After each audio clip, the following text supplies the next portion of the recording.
ഞങ്ങൾ പോകുന്നു. സന്തോഷ സൂചകമായി തന്നതെല്ലാം സ്വീകരിച്ച് കമ്മികളാ ഞങ്ങളിതാ പോകുന്നു. ഞങ്ങൾ പോകുന്നു. സന്തോഷ സൂചകമായി തന്നതെല്ലാം സ്വീകരിച്ച് കമ്മികളാ ഞങ്ങളിതാ പോകുന്നു. പോകൂ. ഇല്ല, പോകുന്നത് വരവിന് വേണ്ടിയിട്ടാണ് പോകുന്നത്. അതെ, പുലി പതുങ്ങുന്നത് ഒളിക്കാനല്ല, കുതിക്കാൻ. പക്ഷെ കിതയ്ക്കുകയാണ്. കോൺഗ്രസും നന്നായിട്ട് വലിക്കുന്നുണ്ട്. കോൺഗ്രസും നന്നായിട്ട് കോൺഗ്രസും BJP-യും. അതെ, എന്തൊക്കെയായിരുന്നു സംഭവ ബഹുലമായ 2025. 26-ന്റെ തുടക്കത്തിൽ ഏകദേശം ഒരു മൂന്ന് മാസം കണ്ടല്ലേ ഉള്ളൂ നിയമസഭാ തെരഞ്ഞെടുപ്പിന്റെ. സ്വാമിയുടെ അനുഗ്രഹം, അല്ലാതെ പിന്നെ എന്ത് പറയാനാ. സ്വാമിയെ വരെ നിങ്ങൾ പ്രാർത്ഥിക്കാൻ തുടങ്ങിയോ? അങ്ങനെയില്ല, അവിടെ നിന്ന് തുടങ്ങിയതാണല്ലോ ഇങ്ങോട്ട് ഇതുവരെയൊക്കെ നിൽക്കുന്നത്. അതെ, എന്തൊക്കെ ബഹളങ്ങളായിരുന്നു. കോഴിയെ ഓടിക്കുന്നു, മുട്ടയിടിക്കുന്നു, ഏത്തപ്പഴ മാറിപ്പോയി. ഗർഭത്തിന് പുറകെ ഓടുന്നു, സ്വർണ്ണപ്പാളി എടുക്കും. അതെ, വലിയൊരു കോഴിയെ നമുക്ക് സമ്മാനിച്ച വർഷമാണ് കടന്നു പോകുന്നത്. കോൺഗ്രസിന്റെ വലിയൊരു കോഴിയെ സമ്മാനിച്ച വർഷം എന്ന് നമ്മൾ അന്നത്തെ ദിവസത്തെ കുറിച്ചായിരുന്നു നമ്മൾ വിലയിരുത്തിക്കൊണ്ടിരുന്നത്. നമുക്ക് നിങ്ങളുടെ 5 വർഷത്തെ സംഭവ ബഹുലമായ തോൽവികളെ കുറിച്ച് നമുക്കൊന്ന് ചിന്തിച്ചാലോ. ഈ കഴിഞ്ഞ വർഷം ഞങ്ങളുടെ മാത്രമായിരുന്നോ? കോൺഗ്രസ് BJP ഒന്നും ഇല്ലേ? അല്ല, ഭരണത്തിലിരിക്കുന്ന നിങ്ങളല്ലേ, അപ്പൊ നിങ്ങളെയല്ലേ നമ്മൾ ഫോക്കസ് ചെയ്യൂ. അത് ഞങ്ങൾ ഈ കഴിഞ്ഞ മാസങ്ങളുടെ വികസനം എണ്ണി പറയാം. ഒന്നാമത്തെ വികസനം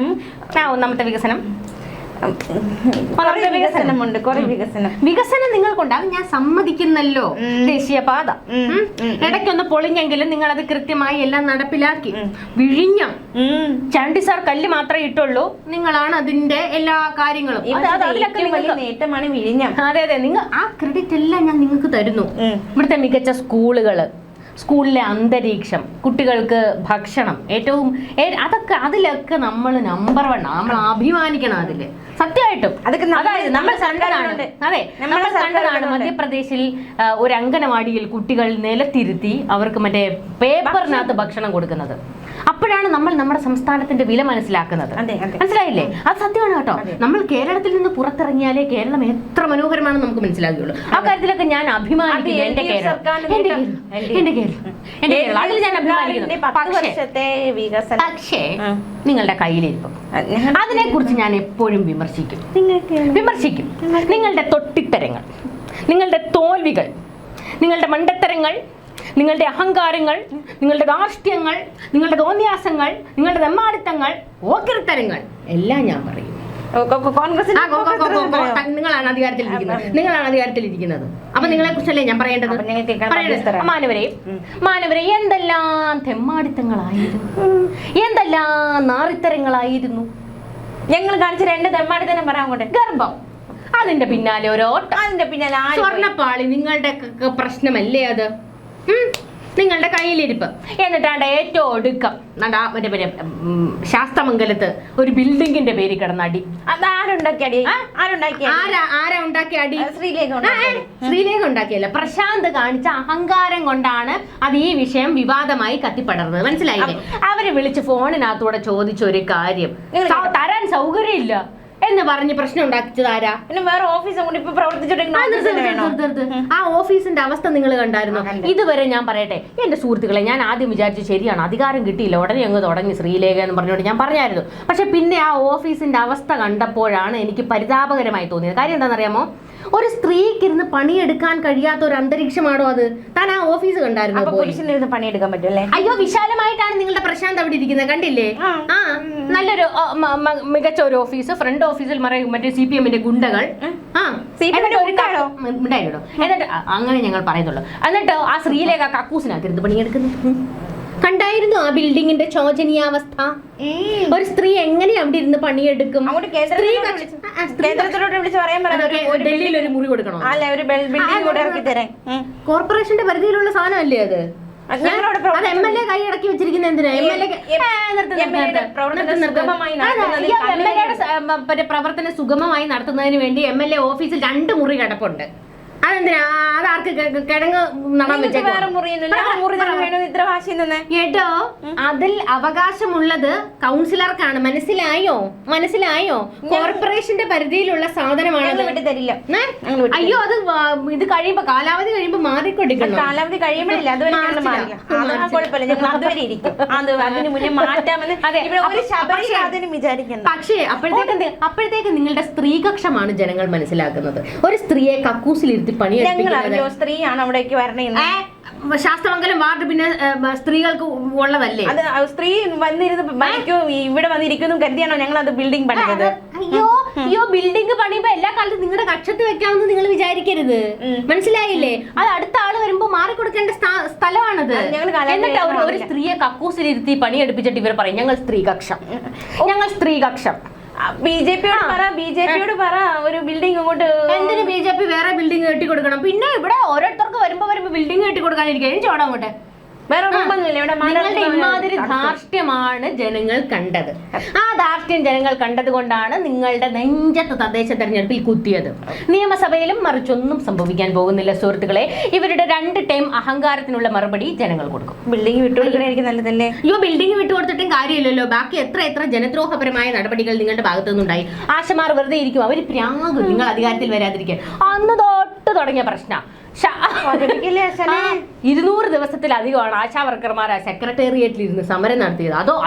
അതും പോരാഞ്ഞ് ഇവർ തദ്ദേശ തെരഞ്ഞെടുപ്പിൽ ഈ ആശാവർക്കർമാര് സർക്കാരിനെതിരെ ഈ CPM-നെതിരെ പ്രചാരണവും നടത്തി. ഇതാണ്ട കിടക്കുന്ന തദ്ദേശത്തിൽ അടപടലം പാളി. പഞ്ചായത്തുകൾ വരെ പോയി. കഴിഞ്ഞ വർഷത്തിൽ ഞങ്ങളുടെ ഏറ്റവും വലിയ ഡിഫക്റ്റ് ആയിരുന്നു ഈ ആശാവർക്കർമാരുടെ സമരം. അതെ. അവർ വന്ന് ഞങ്ങളെ വളരെയധികം ബുദ്ധിമുട്ടിച്ചല്ല, നിങ്ങൾ അവരെ ബുദ്ധിമുട്ടിച്ചു.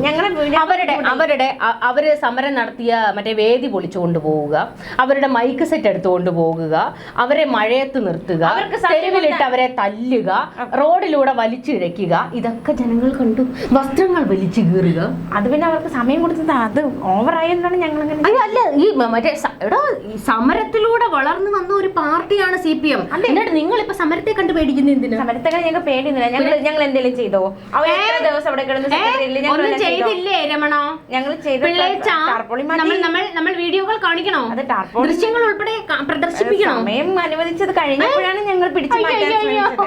അതെ. പിന്നെ വസ്ത്രം വലിച്ചു കീറുന്ന എന്തിനാ? അത് വലിച്ച് റോഡിലോട്ടിട്ട് വലിച്ചടിക്കുന്നത് എന്തിനായിരുന്നു? എന്നിട്ടും സ്ത്രീകക്ഷം. അതെ, ഞങ്ങൾ സ്ത്രീകക്ഷം. പിന്നെ വല്ലോന്റെ ഒരു ഗർഭത്തിന്റെ പേരിലായിരുന്നു ഓട്ടം മുഴുവൻ ഒരു ഗർഭത്തിന്റെ പേര്. നിങ്ങളല്ലേ അതിന്റെ പിതൃത്വം ഏറ്റെടുക്കാൻ പോയത്? കണ്ടവന്റെ ഗർഭം വരെ ഏറ്റെടുക്കാൻ പോയി നാണം കെട്ട ഒരു പാർട്ടി ഇവര് മാത്രമേ. എന്നിട്ടോ ജനങ്ങൾ ആ ഗർഭം വലിച്ചു കീറി തോട്ടിൽ എറിഞ്ഞു. ഇതാണ്ട കിടക്കുന്നു. ഈ ഗർഭം ഞങ്ങൾ ഏറ്റെടുത്തിട്ടില്ല. മാധ്യമങ്ങൾ ഏറ്റെടുത്ത ഗർഭം അല്ലല്ല, മുഖ്യധാരാ മാധ്യമങ്ങളല്ല, മുഖ്യന്റെ കയ്യിലായിരുന്നു പരാതി എത്തിയത്. മനസ്സിലായില്ലേ? അതിനുശേഷം മുഖ്യമന്ത്രി പിന്നെ PT കുഞ്ഞുമുഹമ്മദിനെതിരെ ആ സ്ത്രീ കൊണ്ട് പരാതി കൊടുത്തത് മുഖ്യമന്ത്രിക്കാ. എന്ത് നടപടി നിങ്ങൾ എടുത്തായിരുന്നു? ഇവിടെ പറ. രാജ്യാന്തര ചലച്ചിത്ര മേള തിരുവനന്തപുരത്ത് നടന്നപ്പോ അതിന്റെ സ്ക്രീനിങ്ങിനിടെ മോശമായിട്ട് PT കുഞ്ഞുമുഹമ്മദ് പെരുമാറി, ലൈംഗിക അതിക്രമം കാണിച്ചു. ആ പെൺകുട്ടി പരാതിപ്പെട്ടത് മുഖ്യമന്ത്രിക്ക് നേരിട്ടാ പരാതി കൊടുത്തത്. മുഖ്യമന്ത്രിക്ക് പരാതി അയച്ചു കൊടുക്കുകയായിരുന്നു. എന്ത് നടപടി എടുത്തു നിങ്ങളുടെ സ്ത്രീകക്ഷ സർക്കാർ?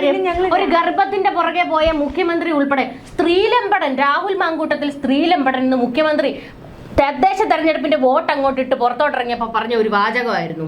PT കുഞ്ഞുമുഹമ്മദ് അപ്പൊ സ്ത്രീലമ്പടൻ അല്ലായിരുന്നോ? ആ കളവന്റെ സൂക്കേടിനെതിരെ എന്തുകൊണ്ട് നിങ്ങളുടെ മുഖ്യമന്ത്രി നടപടി എടുത്തില്ല? 8 ദിവസം കഴിഞ്ഞ പരാതി പോലും എടുത്തത്. മാധ്യമങ്ങൾ വിവാദമാക്കിയതിന് ശേഷം, മാധ്യമങ്ങളിൽ വാർത്ത വന്നതിന് ശേഷമാണ് ആ കേസിൽ പരാതി എടുക്കുന്നത്. നാണമുണ്ടോ നിങ്ങൾക്ക്? എന്നിട്ട് സ്ത്രീകക്ഷം തള്ളാൻ വരുന്നത്.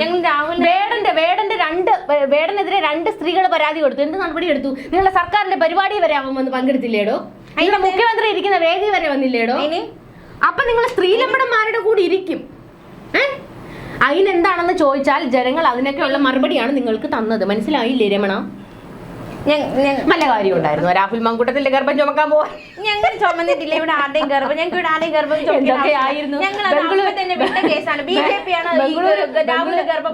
ബംഗളൂരുവിലേക്ക് ഒരു ടീമിനെ അയക്കുന്നു, തമിഴ്നാട്ടിലേക്ക് ഒരു അന്വേഷിക്കേണ്ട ഒരു രാഹുലിന്റെ കാറിന് PT കുഞ്ഞുമുഹമ്മദിന്റെ പരാതി എന്ത് നടപടി എടുത്തു? അത് പിന്നെ അറസ്റ്റ് ചെയ്തില്ലേ, ചോദ്യം ചെയ്യാൻ വിളിപ്പിച്ചില്ലേ, ചോദ്യം ചെയ്തില്ലേ? എന്നിട്ട് ഇപ്പൊ സമ്മർദ്ദം, ആ പെൺകുട്ടിക്ക് നേരെ സമ്മർദ്ദമാ. PT കുഞ്ഞുമുഹമ്മദ് പ്രായമായ ആളല്ലേ, വെറുതെ വിട്ടേക്കാൻ. പ്രായമായ ആളാണെങ്കിൽ അതുപോലെ ഇരിക്കണോടോ? ഞങ്ങൾ അസ്വസ്ഥരാണ് മനവരെ, ഞങ്ങൾ അസ്വസ്ഥരാണ്. ഈ വർഷം അവസാനിക്കാൻ പോകുമ്പോൾ പാണിക്കയ്യൂരിനെ നിങ്ങളൊന്ന് കാണണം. പാണിക്കയ്യൂർ കാണിപ്പയ്യൂരിനെ നിങ്ങളൊന്ന് കാണണം. കബഡി നിർത്താൻ നിങ്ങളുടെ അടുത്ത വർഷം എങ്ങനെ ഉണ്ടെന്നറിയാൻ. അപ്പൊ പറയും ധനനഷ്ടം, മാനഹാനി, അംഗഭംഗം, സീറ്റ് പോകൽ, ഭരണം പോകൽ, അഴിക്കുള്ളിൽ കിടക്കൽ എന്നൊക്കെ ആയിരിക്കും. അടുത്ത വർഷം ഞങ്ങൾക്ക് ഗജയോഗമാണ്, ഗജരാജയോഗമാണ് ഞങ്ങൾക്ക്. അടുത്ത വർഷമാണ് നമ്മൾ വീണ്ടും 15ാം വർഷത്തിലേക്ക് കടക്കുന്നു മനവരെ. 15ാം വർഷത്തിലേക്ക് നിങ്ങൾ ഞങ്ങളെ തിരഞ്ഞെടുക്കുന്നു, ഞങ്ങൾ വീണ്ടും നിങ്ങളെ ഭരിക്കുന്നു. അതെ ഭരിക്കുന്നു. അതെ ഭരിക്കുന്നു, ഭരിക്കും. ജനാധിപത്യത്തിൽ ഭരിക്കുക എന്നൊരു സംഭവമില്ല. പിന്നെ ഭരിക്കാൻ ജനങ്ങൾക്ക് വേണ്ടി കുറെ ആൾക്കാരെ അവിടെ പ്രതിനിധികളായിട്ട് ഇരുത്തിയിരിക്കുന്നു. മനസ്സിലായില്ലേ? മനവരെ പറയുമ്പോൾ പോലും ധാർഷ്ട്യം കണ്ടില്ലേ? ഞങ്ങൾ നിങ്ങളെ ഭരിക്കും. മനവരെ ഖേദം പ്രകടിപ്പിക്കുന്നത് ഞങ്ങളുടെ. അതെ, ഈ 5 വർഷം എടുത്തു കഴിഞ്ഞാൽ മൊത്തത്തിൽ ഖേദം പ്രകടിപ്പിക്കലായിരുന്നു. എല്ലാത്തിനും ഖേദം പ്രകടിപ്പിക്കൽ. പാർട്ടി എന്റെ അഭിപ്രായത്തിൽ എന്റെ ഒരു റിക്വസ്റ്റ് ആണ്, ഒരു കമ്മ്യൂണിസ്റ്റുകാരി എന്ന നിലയിൽ ഈ പ്രസ്ഥാനം നിലനിന്ന് പോകണമെന്നുള്ള ആഗ്രഹം കൊണ്ട് ഞാൻ പറയുകയാണ് സുഹൃത്തുക്കളെ, നിങ്ങളുടെ ആ പാർട്ടി സെക്രട്ടറി മറ്റേ തൊത്തോട്ടി താത്തികാചാര്യനെ എടുത്തൊന്ന് മാറ്റണം. കൊള്ളാവുന്ന ഒരു പാർട്ടി സെക്രട്ടറി, കൊള്ളാവുന്ന ഒരു കമ്മ്യൂണിസ്റ്റുകാരി. ഞാൻ തന്നെ പോലെ പിണറായിസ്റ്റ് അല്ല, കമ്മ്യൂണിസം എന്ന് പറഞ്ഞാൽ പറ, കമ്മ്യൂണിസം എന്ന് പറഞ്ഞാൽ എന്തുവാണ് വിചാരിച്ചു വെച്ചിരിക്കുന്നത്? പിണറായി ആണ് കമ്മ്യൂണിസം എന്നാണോ? MV ഗോവിന്ദനാണ് കമ്മ്യൂണിസം എന്നാണോ? EP ജയരാജനാണ് കമ്മ്യൂണിസം എന്നാണോ? ഇവരുടെ ഇപ്പോഴത്തെ ഈ കൂട്ടരുടെ അവസ്ഥ എന്തോന്ന് അറിയാമോ? പിണറായി ആണ് കമ്മ്യൂണിസം അല്ല. നിങ്ങളുടെ പിണറായിസ്റ്റ് അല്ല, കമ്മ്യൂണിസം. നിങ്ങൾക്കത് അറിയാൻ വഴിയില്ല കമ്മ്യൂണിസം എന്ന് പറഞ്ഞാൽ എന്തുവാണെന്ന്. മനസ്സിലായോ? ഞങ്ങൾക്കറിയാം. കോർപ്പറേറ്റുകളുടെ തോളെ കൈയിടുന്നതാണ് കമ്മ്യൂണിസം എന്നാണോ പഠിപ്പിച്ചത് പാർട്ടി? അങ്ങനെയല്ല. അടിമത്തത്തിനെതിരെ ഞങ്ങൾ അടിമകളായിരിക്കും, പോരാടി ഫാസിസ്റ്റുകളെ ചവിട്ടി മെതിച്ച് അടിമകളല്ലല്ലോ, ഈ തൊഴിലാളി വർഗത്തിനൊപ്പം നിൽക്കുന്ന ഒരു പാർട്ടി സെക്രട്ടറി MV ഗോവിന്ദൻ പറഞ്ഞു അതിന് CPM തൊഴിലാളി പാർട്ടി അല്ലെന്ന്. ആണോ? ഇതൊന്നും അറിയുന്നില്ല. നിങ്ങൾ ഫാസിസത്തിനെതിരെയാണ് പോരാടുന്നതെങ്കിൽ ആദ്യം നിങ്ങൾ ചവിട്ടി പുറത്താക്കേണ്ടത് പിണറായി. അങ്ങേരെക്കാൾ വലിയ ഫാസിസ്റ്റ് വേറെ ഉണ്ടോ? അങ്ങനെ പറഞ്ഞാണല്ലോ റെസ്പെക്ട്. പിന്നെ എന്നാ മിസ്റ്റർ മുഖ്യമന്ത്രി പിണറായി വിജയൻ മുഖ്യമന്ത്രി കണക്കൊക്കെയാ പുറത്തു വരുന്നത്. ദൈവതുല്യനിലേക്ക് എത്തുന്നു, ദൈവതുല്യനിലേക്ക് എത്തിക്കൊണ്ടിരിക്കുകയാണ്. കടകംപള്ളിയെ ചോദ്യം ചെയ്ത് വിവരം പുറത്തു പോകരുതെന്ന് ആഭ്യന്തര മന്ത്രി ഉത്തരവിട്ടു. എന്നാൽ എന്തുകൊണ്ട് കടകംപള്ളിയെ ചോദ്യം ചെയ്യുന്നില്ല എന്നുള്ള ചോദ്യം നിരന്തരം പ്രതിപക്ഷം ഉന്നയിച്ചതോടുകൂടി ഗത്യന്തരമില്ലാതെ SITക്ക് പറയേണ്ടി വന്നു, ഞങ്ങൾ കടകംപള്ളിയെ ചോദ്യം ചെയ്തു ശനിയാഴ്ച. എന്റെ മാനവരെ, ഒരു കാര്യം മനസ്സിലാക്കൂ, ചോദ്യം ചെയ്ത് വിട്ടയച്ചു. എല്ലാവരെയും ആദ്യം ഇങ്ങനെയായിരുന്നു, ചോദ്യം ചെയ്യുന്നു വിട്ടയക്കുന്നു, ചോദ്യം ചെയ്യുന്നു. ഹൈക്കോടതി ഉത്തരവിട്ടാൽ ഏത് ദേവൻ തമ്പുരാൻ വന്ന് പറഞ്ഞാലും തൂക്കിയിരിക്കും. അതിപ്പോ ഇന്ദ്രനായാലും കൊള്ളാം, പിണറായി സൂര്യനായാലും കൊള്ളാം, കർണനായാലും. ഹൈക്കോടതി ഉത്തരവിടണമെങ്കിൽ എന്ത് വേണം? ഞങ്ങൾ തെറ്റ് ചെയ്തിരിക്കണം. അപ്പോൾ ഞാൻ ചോദിക്കട്ടെ, പത്മകുമാറിന്റെ മൊഴിയിലുണ്ട് സ്വർണം പൂശാൻ പാളുകൾ ഇളക്കി മാറ്റുന്നതിൽ മന്ത്രിക്ക് കത്തയച്ചിട്ടുണ്ട്. പോറ്റി പറയുന്നു മന്ത്രിക്ക് കത്തയച്ചിട്ടുണ്ട്. എന്നിട്ട് അന്നത്തെ മന്ത്രിയായിരുന്ന കടകംപള്ളി സുരേന്ദ്രൻ എന്താണ് പറഞ്ഞത്? അങ്ങനെ ഒരു കത്ത് എനിക്ക് കിട്ടിയിട്ടില്ല. തെറ്റ് പറ്റിപ്പോയി മക്കളെ. ചിലപ്പോ എന്തെങ്കിലും കുഞ്ഞു വീഴ്ച പറ്റിയതായിരിക്കും. കുഞ്ഞു വീഴ്ചയല്ല. ദേവസ്വം ബോർഡിലെ ഒരു കാര്യങ്ങളും ഞാൻ അറിഞ്ഞില്ല. പിന്നെ എന്തിനാ ദേവസ്വം മന്ത്രി എവിടെ ഇരിക്കുന്നത്? കിഴങ്ങ് പുഴുങ്ങാനോ? നമുക്ക് അടുത്തതിലേക്ക് പോകാൻ വരൂ. അടുത്തതിൽ പോകും. നമുക്ക് ഈ വർഷം ഏറ്റവും വലിയ ഈ വർഷം എന്തെടുത്താലും നിങ്ങൾ ഒട്ടപ്പെടലും നമുക്ക് VS-നെ നഷ്ടപ്പെട്ടത് ഈ വർഷമാണ്. അത് നമുക്ക് വലിയൊരു തീരാവേദന തന്നെയാണ്. ആ ദുഃഖം എന്നെ ഓർമ്മിപ്പിക്കരുത്. അതെനിക്കൊരു വല്ലാത്ത ദുഃഖമാണ്. രക്ഷപ്പെട്ടു. പക്ഷേ VS ഉയർത്തിവിട്ട ഒരു തീ ഇവിടെയുണ്ട്. സ്വന്തം പാർട്ടിയിലെ തൊട്ടികൾക്കെതിരെ അദ്ദേഹം പറഞ്ഞ എല്ലാ കാര്യങ്ങളും. ഇതാണ് കുഴപ്പം. പാളയത്തിപ്പെട പിന്നെ എങ്ങനെ രക്ഷപ്പെടും? ഒന്നിച്ച് BJPയും കോൺഗ്രസിനെയും നേരിടണമെന്നല്ല, പിണറായി തകർക്കണം. ഇതാണ് എല്ലാത്തിനും ചിന്ത. നിങ്ങൾ അതിന് CJP അല്ലേ? നിങ്ങൾ CJP അല്ല, കോൺഗ്രസും BJPയും അവിടെ ശ്രീരേഖ മറ്റേ സമരമായിട്ട് വന്നപ്പോ ഓടി എത്തിയിരിക്കുകയാണ് ശബരിനാഥൻ. ഇപ്പൊ മനസ്സിലായോ ആയിരിക്കും ശബരിനാഥൻ പറഞ്ഞതിനകത്ത് എന്താ തെറ്റ്? ഓടി ശബരിനാഥൻ പറഞ്ഞതിനകത്ത് എന്താ തെറ്റ്? അവരൊന്ന് അതൊക്കെ പോട്ടെ, അതിനകത്തിലെ കാര്യം പറ. ശബരിനാഥൻ പറഞ്ഞത് എന്താ? MLAക്ക് 2 ഓഫീസ് മുറികളുണ്ട് MLA ഹോസ്റ്റലിൽ. പിന്നെ എന്തിനാ ശാസ്തമംഗലത്ത് കടിച്ചു തൂങ്ങിയിരിക്കുന്നതെന്ന് ചോദിച്ചാൽ എന്താ തെറ്റ്?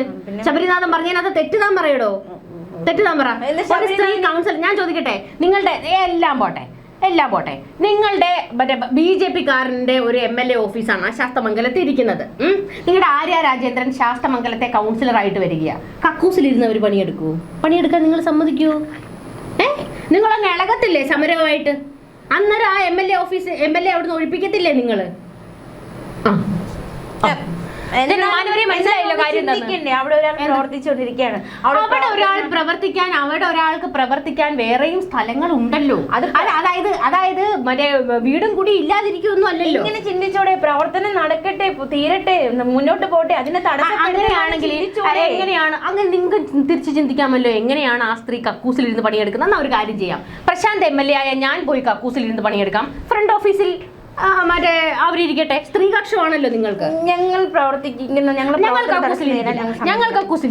പ്രവർത്തനം തടസ്സപ്പെടുത്താൻ ഞങ്ങൾ സമ്മതിക്കില്ല. ഞങ്ങൾ ഇറ്റ്സ് ഓക്കെ അല്ല, ഞങ്ങൾ മാറില്ല. നിങ്ങളുടെ പ്രവർത്തനം മിക്കവാറും ജനങ്ങൾ തടസ്സപ്പെടുത്തിക്കൊള്ളും നിയമസഭയിൽ. ഞങ്ങളുടെ പ്രവർത്തനം അല്ല, ഞങ്ങളുടെ പ്രവർത്തനം BJP-യുടെയും കോൺഗ്രസിന്റെയും പ്രവർത്തനം ജനങ്ങൾ പൂട്ടിക്കെട്ടും. ഇത്രയായിട്ടും നിങ്ങളുടെ തോൽവി എന്താണെന്ന് നിങ്ങൾക്ക് മനസ്സിലാക്കാൻ പറ്റുന്നില്ലല്ലോ. അതാണ് ഞാൻ പറഞ്ഞില്ലേ, ഈ പോത്തിന് പിന്നെ എന്ത് ഏത്തവാഴ. സംഘടനാപരമായി നിങ്ങൾ തേഞ്ഞൊട്ടി നിൽക്കുകയാണ്, മനസ്സിലായില്ലേ? നിങ്ങൾക്ക് താഴെ തട്ടിലല്ല പിടിപ്പുകേട് പറ്റിയത്, മേൾ തട്ടിൽ നിന്നാണ്. മനസ്സിലായി? ഞങ്ങളെ കൈവിടില്ല ഉത്തമ. നോക്കിയിരുന്നേറ്റാലും മതി. അടുത്ത വർഷം ഞങ്ങളെ സംബന്ധിച്ച് വലിയൊരു ഞങ്ങൾ വീണ്ടും അധികാരത്തിൽ. അടുത്ത വർഷമെങ്കിലും ഈ തൊട്ടിത്തരവും ധാർഷ്ട്യവും അഹങ്കാരവും നിർത്തിവെച്ചിട്ട് വരണം, അല്ലെങ്കിൽ നാട്ടുകാർ നിങ്ങളെ ചാണകവെള്ളം ഒഴിക്കും. മനസ്സിലായോ? എന്റെ അഭ്യർത്ഥനയായിട്ട് കണ്ടാൽ മതി. നിങ്ങളെ ഞങ്ങൾ സേവിക്കല്ലായിരുന്നോ? അയ്യോ അല്ല, ദ്രോഹിക്കുകയായിരുന്നു. ദാസരായിരുന്നില്ലേ ഞങ്ങൾ? അതെ, ദാസനാണ്. നിയമസഭയിൽ മാത്രം ദാസൻ, പുറത്തേക്ക് ഇറങ്ങിയാൽ വിജയൻ, വടിവാൾ വിജയൻ. ഞങ്ങൾ എന്തുമാത്രം ജനനന്മകൾ ചെയ്തു. ഇതൊന്നും നിങ്ങൾ കണ്ടില്ലേ? മറ്റേ ചെടിച്ചട്ടിക്ക് തലക്കടിക്കുന്നു, ഹെൽമെറ്റിന് തലക്കടിക്കുന്നു. എന്തെല്ലാം ജനങ്ങൾക്ക് നന്മകൾ ഞങ്ങൾ ചെയ്തു. ഒരു ശബരിമലയിലെ വീഴ്ചയാണോ നിങ്ങൾക്ക്? ഒരു ശബരിമലയിലെ വീഴ്ച ചെറുതാണോ? 5 പഞ്ചലോഹ വിഗ്രഹങ്ങൾ എങ്ങോട്ട് പോയി? അത് പിന്നെ 5 പഞ്ചലോഹ വിഗ്രഹം കണക്കൊക്കെ പറഞ്ഞു കൊടുക്കാം. അപ്പൊ ഓരോ വർഷത്തിലായിട്ട് ഓരോ പഞ്ചലോഹ വിഗ്രഹം നിങ്ങൾ കടത്തിയല്ലേടോ? ഓരോ വർഷമല്ലല്ലോ, അന്ന് നടന്നതല്ലേ. ഞാൻ പറഞ്ഞില്ലേ, അയ്യപ്പനാണ് നിങ്ങളെ ചതിച്ചത്. ഒരു കാര്യം ശബരിമലയിൽ ഇരുമുടി കെട്ടുമായിട്ട് ശബരിമലയിൽ പോയി ശരണം വിളിക്കാൻ പറ പിണറായിയോട്. ഞങ്ങൾ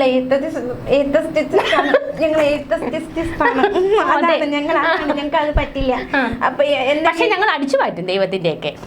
എന്റെ മാനവരെ, ഇപ്പോഴും ഞങ്ങൾ പറയുകയാണ്,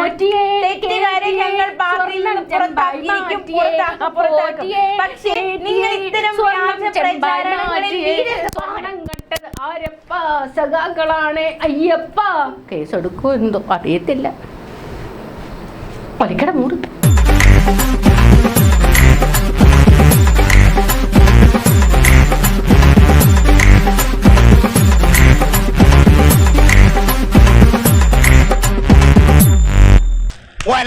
ഒലക്കര